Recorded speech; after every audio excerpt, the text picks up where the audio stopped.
Brought to you by Penguin.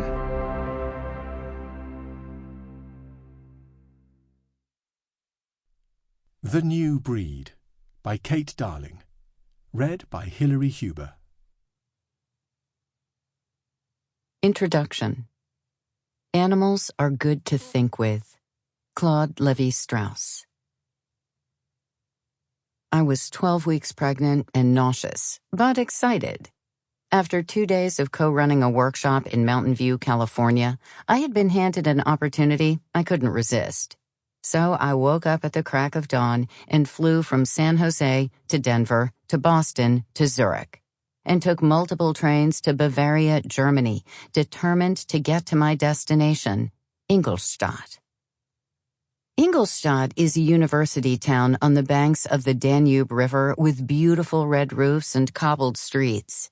It's famous for its 19th century medical laboratory, where scientists and students performed experiments on dead pigs, inspiring Mary Shelley to situate a large part of her famous 1818 novel, Frankenstein, in this Bavarian city. But Frankenstein wasn't the reason I made the 5,800-mile trek. Ingolstadt also happens to be the home of Audi AG, the German luxury car manufacturer.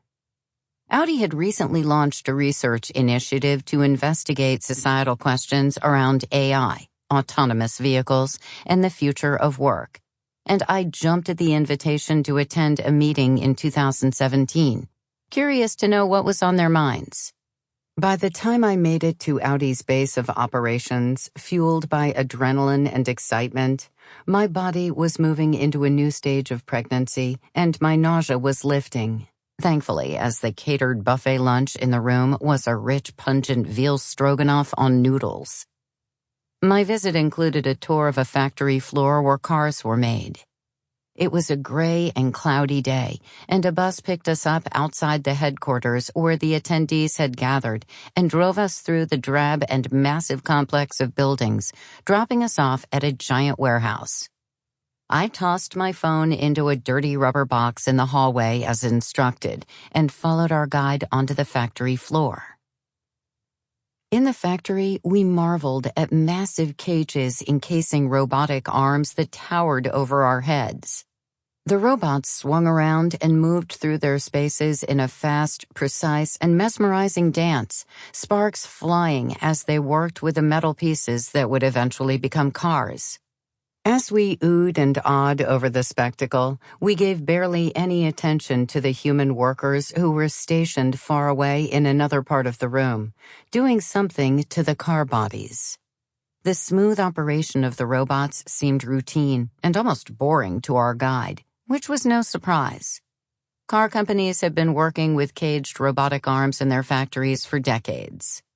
But the reason Audi had launched their new AI initiative was because the company knew that these factory robots, despite being an impressive display of high-quality German engineering, were not the robots of the future. The world of robotics is changing. With increasing developments in sensing, visual processing, and mobility, robots are now able to move beyond their traditional caged existence in factories and warehouses and enter into new spaces, spaces that are currently occupied by humans. Companies like Audi are investing heavily in AI and robotics, not just in their factories, but also in their cars. Robots are now being put to work inspecting our sewers, mopping our floors, delivering our burritos, and keeping our elderly relatives company. From our households to our workplaces, a revolution is coming. What does this mean for the people I saw working across the room in the car factory? According to some of the headlines, they aren't the only ones on the cusp of losing their jobs as robotic technology advances. We all are.